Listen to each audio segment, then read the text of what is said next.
4 రోజుల తర్వాత లత ఇంట్లో సుజాత నోట్స్ రాసుకుంటుండగా మదన్ వచ్చాడు.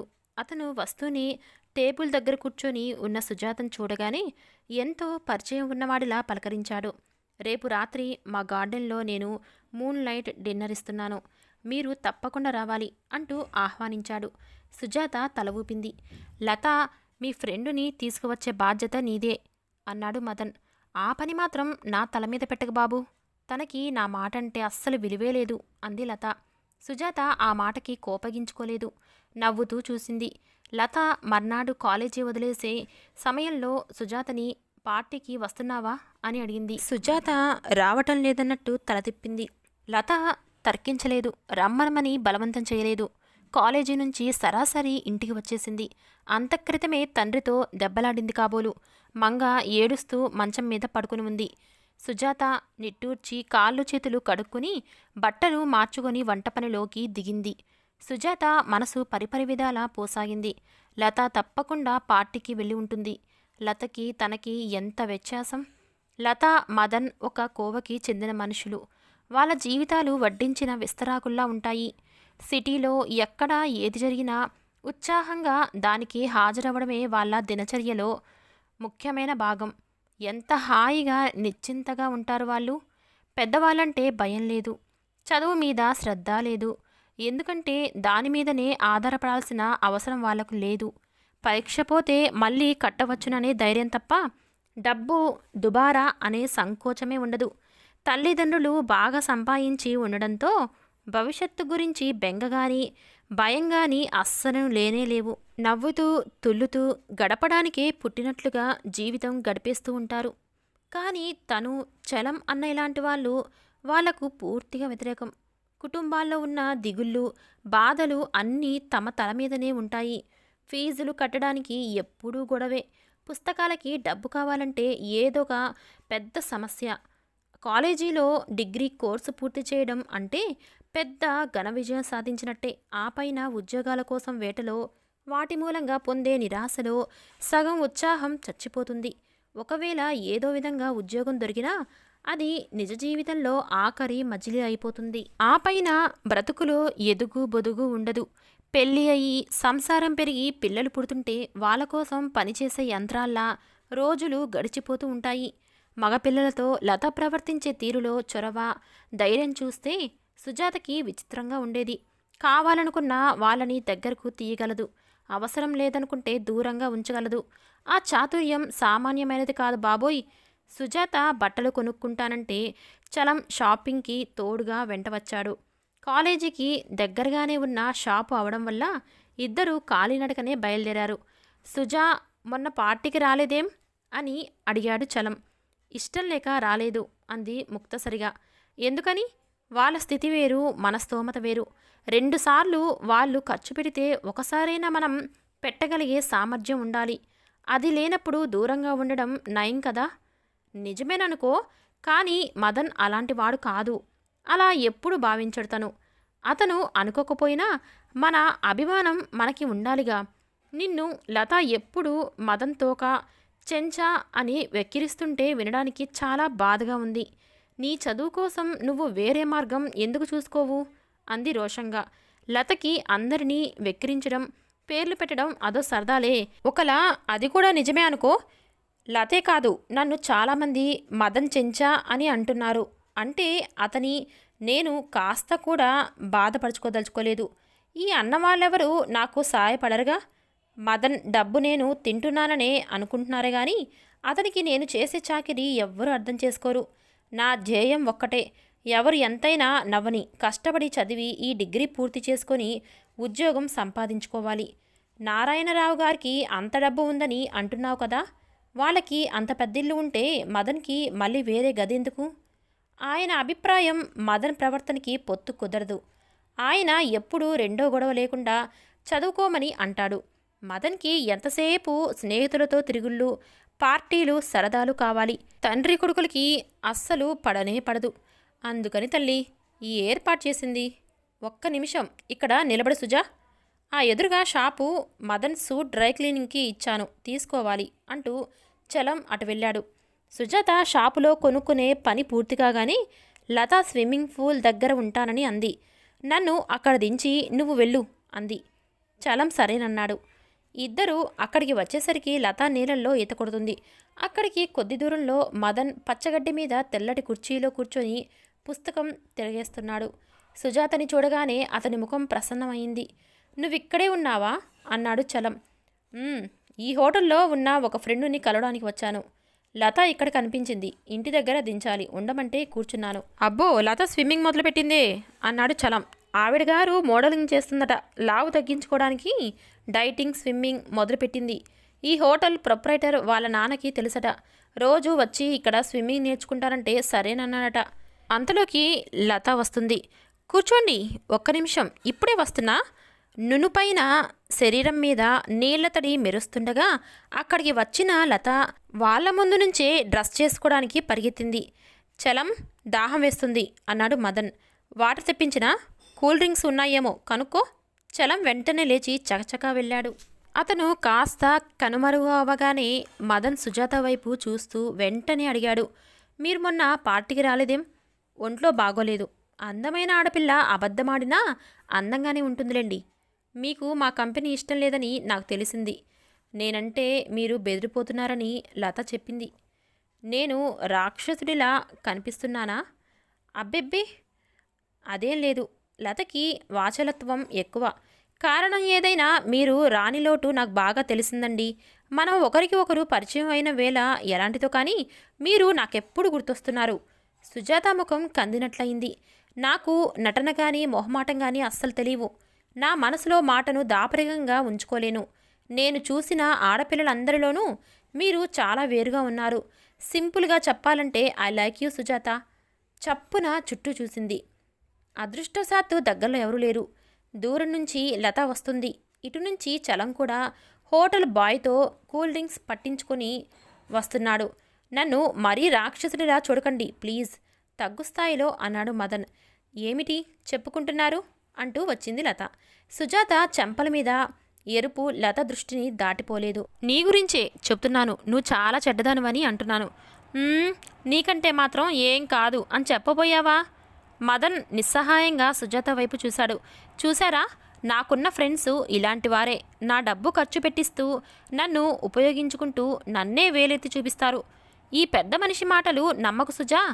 తన స్వార్థం లేందే ఒక్క పైసా కూడా ఎవ్వరికి ఖర్చు పెట్టడు. లత, మదన్ను నేను నీకు పరిచయం చేస్తాను, కానీ నాకంటే మదన్ గురించి నీకే ఎక్కువ తెలిసినట్టుందే అన్నాడు చలం. కొన్ని విషయాలు మీ మగవాళ్ళ కంటే మా ఆడవారికే త్వరగా తెలుస్తాయి బ్రదర్. అరే, నన్ను బ్రదర్ అనద్దని నీకెన్నిసార్లు చెప్పాలి? మనం అనద్దంటున్నా కూడా లత మరి టూ మచ్గా అంటుంది. సరే, ఇక వెళ్దామా? సుజాత లేచింది. సుజాతకి లత, మదన్ల పరిచయం విచిత్రంగా తోచింది. ఒకరిని ఒకరు నిర్మోహమాటంగా నిస్సంకోచంగా మాటలు అనేసుకుంటారు. కానీ అవి మళ్ళీ పట్టించుకుంటున్నట్టు ఉండరు. మళ్ళీ కలిసినప్పుడు అవేం గుర్తులేనట్టు సరదాగా ఆత్మీయంగా ఉంటారు. ఒకటి మాత్రం నిజం, లతకి ఎవరన్నా భయం లేదు. ఎవరైనా ఏదైనా అంటే టపీమని ఎదురు జవాబు చెప్పి అన్నవాళ్ల ముఖం మాడిపోయేలా చేస్తుంది. అది మెచ్చుకోవాల్సిన విషయమే. మను, ఒరే మను, సుశీలమ్మగారు పిలుస్తూ కొడుకు గదిలోకి వచ్చింది. మదన్ చేతుల్లో పట్టుకొని చూస్తున్న నగ్న చిత్రాల పుస్తకం చప్పున మూసేసి దిండు క్రింద దాచేశాడు. ఏమిటమ్మా? తల్లి గదిలోకి రాగానే అడిగాడు. చదువుకుంటున్నావా? పక్క మీద మూసిపెట్టి ఉన్న కాలేజీ పుస్తకం చూస్తూ అడిగింది. పర్వాలేదులేమ్మా, తర్వాత చదువుకుంటాలే. ఏమిటో చెప్పు. ఆవిడ వచ్చి మంచం మీద కూర్చుంది. నీకు జ్ఞానం ఎప్పుడు వస్తుందో నాకు తెలియకుండా ఉందిరా అంది. ఏం జరిగిందమ్మా? మన తోటకి స్నేహితులను వెంటేసుకొని వెళ్ళావటగా. నాన్నగారు ఈరోజు వెళ్తే అక్కడ గుమస్తా చెప్పాడట. మన తోట కదా అని వెళ్ళానమ్మా. ఆ మాత్రం స్వతంత్రం కూడా నాకు లేదా? వెళ్ళడం దేనికి? అక్కడ రాత్రంతా గడపడం ఏమిటి? ఇదేమైనా బాగుందా? నాన్నగారు విని మండిపడ్డారంటే ఆశ్చర్యం ఏముంది? మీకు ఏది బాగుండదమ్మా? నేను ఫ్రెండ్స్ని పార్టీకి పిలిచాను. వాళ్ళు వెంట ఆడపిల్లల్ని తీసుకువచ్చారు. అది నా తప్ప? నా పద్ధతులు మీకు నచ్చవు, మీ ఆంక్షలు నాకు గిట్టవు. అందుకే నేను సాధ్యమైనంత వరకు ఇంటికి దూరంగా గడపడానికి ప్రయత్నిస్తున్నాను. ఏదైనా అంటే ఇదొక పాఠం వెంటనే అప్పజోతారా? ప్రపంచంలో ఎంతమంది కొడుకులు లేరు? అందరూ నీలాగే ఉంటున్నారా? కాస్త మా పరువు ప్రతిష్టలు గురించి కూడా నువ్వు ఆలోచించద్దు. నా సరదాల గురించి కూడా మీరు ఆలోచించరేం? నీ సరదాలు తీర్చక ఏం చేశాం చెప్పు? మీ నాన్న ఇవ్వనని అంటున్నా కేకలేస్తున్నా ఆయనకి తెలియకుండా చాటుమాటుగా నీకు నేను అడిగిన డబ్బు ఇస్తూనే ఉన్నాను. నువ్వెలా కావాలంటే అలా ఆయనతో తగాదా పెట్టుకొని జరిపిస్తూనే ఉన్నావుగా. మదన్ లేచి తల్లి ఒళ్ళో తలపెట్టుకున్నాడు. అమ్మా, నువ్వు ఉండబట్టే నేను అప్పుడప్పుడైనా ఈ ఇంటికి వస్తున్నాను. లేకపోతే ఈ ఇల్లు నాకు పరాయిదే అనుకో. కొడుకు తీయటి మాటలకి ఆవిడ మనసు కరిగిపోయింది. అతని తల మీద చెయ్యి వేసి నిమురుతూ అంది. నా బాధ నీకు అర్థం కాదురా. లేక పుట్టావు నువ్వు. నీకు ఏ లోటు ఉండకూడదని నా తహతహ. మీ నాన్నగారి కోపిష్టి స్వభావం నీకు తెలుసు కదా. కాస్త ఆయన చెప్పినట్టు వింటే ఏమవుతుంది చెప్పు. ఆయన మాత్రం ఏమన్నారు? నువ్వు ఎన్ని తిరుగులు తిరిగినా ఆ చదివేదో శ్రద్ధగా చదువుకోమనే కదా. నీ తోటి వాళ్ళంతా యూనివర్సిటీ చదువులు పూర్తి చేసి మంచి మంచి ఉద్యోగాల్లో స్థిరపడ్డారు. ఉద్యోగం చేయాల్సిన కర్మ నాకేంటమ్మా. నా మనుమలు కూడా చదువుకోకపోయినా కూర్చొని తినేటంత ఆస్తి నాన్నగారు సంపాదించి ఉంచారుగా. అది చాలదు. చదువు కేవలం డబ్బు సంపాదన కోసమేనట్రా. నా స్నేహితుల్ని చూస్తే అలాగే అనిపిస్తుందమ్మా. నీ మొహం చెబుతున్నానుగా, నీ బొత్తిగా జ్ఞానం లేదురా. చదువుకుంటే మర్యాద ఉంటుందని మంచి సంబంధం వస్తుంది. ఈ రోజుల్లో డబ్బున్న వాళ్ళకంటే చదువుకున్న వాళ్ళంటేనే ఆడపిల్లల్ని ఇవ్వడానికి ఇష్టపడుతున్నారు. అయ్యో అమ్మ, నీకు ఆడపిల్లల గురించి బొత్తిగా తెలీదు. నా స్నేహితుడి చెల్లెలు ఒక అమ్మాయి ఉంది. అమ్మాయి డబ్బుందని కోతిలా ఉన్న ఒక అతన్ని పెళ్లి చేసుకుంది. ఈ రోజుల్లో ఆడపిల్లలకి డబ్బున్న మొగుడైతే చాలమ్మా, ఇంకేమీ అడగరు. ఏమోరా, నువ్వేమో ఇలా అంటావు. మీ నాన్నేమో మధ్యాహ్నం ఇంటికి రాగానే మండిపడుతూ ఈసారి నువ్వు పరీక్ష తప్పితే ఇంట్లో నుంచి వెళ్ళిపోమ్మని అంటానని, ఒక కాని పైసా ఇవ్వనని చెప్పమని చెప్పారు. ఆయన పట్టుదల సంగతి నీకు తెలియంది కాదు. అన్నంత పని చేస్తారు.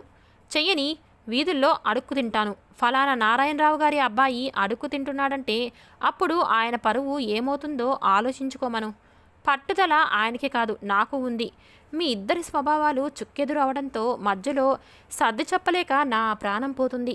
నువ్వు వినమంటే వినవు, ఆయన కోపం తగ్గించుకోమంటే తగ్గించుకోరు. మీ నాన్న సంగతి వదిలే, కనీసం నా కోసమైనా నువ్వు కాస్త బుద్ధిగా మసులుకోరా. ఏదైనా మంచి సంబంధం చూసి నీకు పెళ్లి చేస్తే గాని నాకు ఈ దిగులు పోదు. పెళ్ళా నాకా? అంతకంటే కాలు చేతులు విరిచి కూర్చోబెడతానని అంటే సంతోషంగా ఉంటుంది నాకు. పెళ్లి చేసుకుంటే నేనే కాకుండా ఆ వచ్చే అమ్మాయి కూడా నాన్నగారితో తిట్లు తినాలి. నాన్నగారికి నచ్చిన పిల్లనే చేసుకో, అప్పుడు ఆ సమస్య ఉండదు. ఆవిడ మంచం మీద నుంచి లేచింది. అదుగో, పెళ్లిలో కూడా మీ పెత్తనం ఉండాల్సిందేనన్నమాట. ఇది మేం ఒక్కళ్ళం అనే మాట ప్రతి తల్లిదండ్రులు చేసే పనే అది. కానీ తల్లిదండ్రుల్లా నన్ను పెంచి పెద్ద చెయ్యలేదుగా. అదే మేం చేసిన పెద్ద పొరపాటు. ఆవిడ గొనుక్కుంటూ వెళ్ళిపోయింది. మదన్ మంచం మీద వెనక్కి వాలి పడుకోబోయే ముందు దిండు క్రింద దాచిన పుస్తకం మళ్ళీ తీసుకున్నాడు. తనలో తానే పెళ్ళి, ఇప్పుడు వీళ్ళ సనుగుడుతోనే చచ్చిపోతున్నాను. నా ప్రాణానికి అప్పుడు ఇంకో శాల్తీ అనమాట. ఇంకా అందరికి జవాబు చెప్పుకోలేక నాకు పిచ్చెక్కుతుంది. చెప్పావా నీ కొడుక్కి సుశీలమ్మ? సుశీల వచ్చి పడుకుంటుంది. నారాయణరావు గారు తీక్షణంగా అడిగాడు. చెప్పానండి. ఏమన్నాడు? ఏమంటాడు? ఇక నుంచి బుద్ధిగా ఉంటానని అన్నాడు. ఆడపిల్లల్ని వాడు తీసుకువెళ్ళలేదట, వాడి ఫ్రెండ్స్ తీసుకొచ్చారట. అబద్ధాలన్నీ నువ్వు నమ్మావా? మీతో వచ్చిన గొడవే అది. వాడెప్పుడో ఏదో చేశాడని ఇక ఏ మాట నమ్మకపోతే ఎలా? నాకు తెలిసే, వాడి తీయటి మాటలతో నువ్వు జావకారిపోతావని. అందుకే నేనే గట్టిగా చెబుతానని అన్నాను.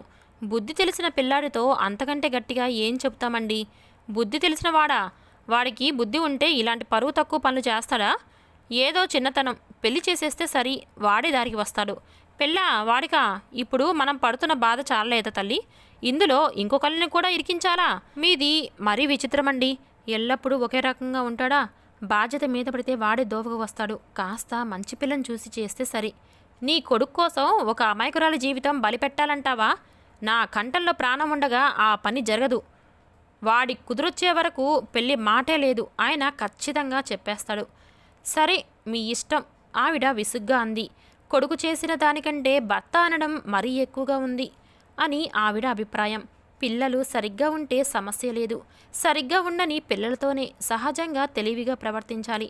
ఒక్క పిల్లవాడని గారాబంగా పెంచడంతో మదన్ కాస్త బాధ్యతారాహితంగా తయారైన మాట నిజమే. కానీ స్వంత తండ్రే గోరంతలు కొండంతలుగా చేసి మాట్లాడితే ఎలా? లోకం మరీ ఈసడించదు. అందరికీ వాడు ఇంకా లోకువైపోడు. ఈ విధంగా ఆలోచిస్తుంది ఆవిడ. కొడుకుని గురించిన ఈ విభిన్న అభిప్రాయాల మూలంగా భార్యాభర్తల మధ్య సామరస్యం అనేది లేకుండా పోయింది. ప్రేము, ప్రేము, లేమ్మా, 8 గంటలు దాటిపోతుంది. డేవిడ్ కూతురి గదిలోకి వచ్చి కిటికీ తలుపులు తెరుస్తూ పిలిచాడు. మంచం మీద పడుకొని ఉన్న లత బద్ధకంగా పక్కకు తిరిగింది. త్వరగా లేచిరా, బ్రేక్ఫాస్ట్ రెడీ అయిపోయింది. నువ్వు కానీ డాడీ, గారాలు పోతూ మూలిగినట్టుగా అంది. నువ్వు రామ్మా, ఈ ఒక్క పూటేగా, నేను మధ్యాహ్నం మళ్ళీ ఊరెళ్ళిపోతానమ్మా. ఈ మాటలు వినగానే లత కప్పుకున్న దుప్పట్లాగి పారేసి లేచి కూర్చుంది. ఇప్పుడే, ఒక్క నిమిషం డాడీ అంటూ మంచం దిగి బాత్రూంలోకి పరిగెత్తి నీళ్లతో నోరు పుకిలించి ఉమ్మేసి నిమిషంలో తిరిగి వచ్చేస్తూ ఐఎమ్ రెడీ అంది. నోనో ప్రేము, ముఖం కడుక్కొనిరా అన్నాడు డేవిడ్. అబ్బా, పళ్ళు తోముకోవాలంటే ఇప్పుడు చాలా ఆలస్యం అవుతుంది డాడీ. ఒకసారి అటు చూడు, గోడకున్న ఫోటో వైపు చూపించాడు. తల్లి ఫోటో చూడగానే లత బుంగమూతి పెట్టింది. వెంటనే చేతులు జోడిస్తూ ఎక్స్క్యూజ్ మీ మమ్మీ, ఆకలి దంచేస్తుంది, ఈ రోజుకి ఏమీ అనుకోకు అనేసి తండ్రి వైపు తిరిగి మమ్మీ ఎక్స్క్యూజ్ చేసేసిందిలే డాడీ అంది. You naughty girl. David toothpaste brush తెచ్చి కూతురు చేతిలో పెట్టి భుజాలు పట్టుకొని బలవంతంగా బాత్రూంలోకి తోసేశాడు. లత ముఖం కడుక్కొని వచ్చే లోపల పక్కలు సర్దేశాడు. దుప్పట్లు మడతపెట్టి అల్మైరాలో పెడుతున్న అతనికి అక్కడ ఆకుపచ్చ రంగులో జరీ బుటా ఉన్న ఖరీదైన బెనారస్ చీర లొంగ చుట్టి పడేసి కనిపించింది. ప్రేము, ఈ చీర ఎక్కడిది? కూతురు ముఖం కడుక్కొని టవల్తో తుడుచుకుంటూ రాగానే చీర చూపిస్తూ అడిగాడు.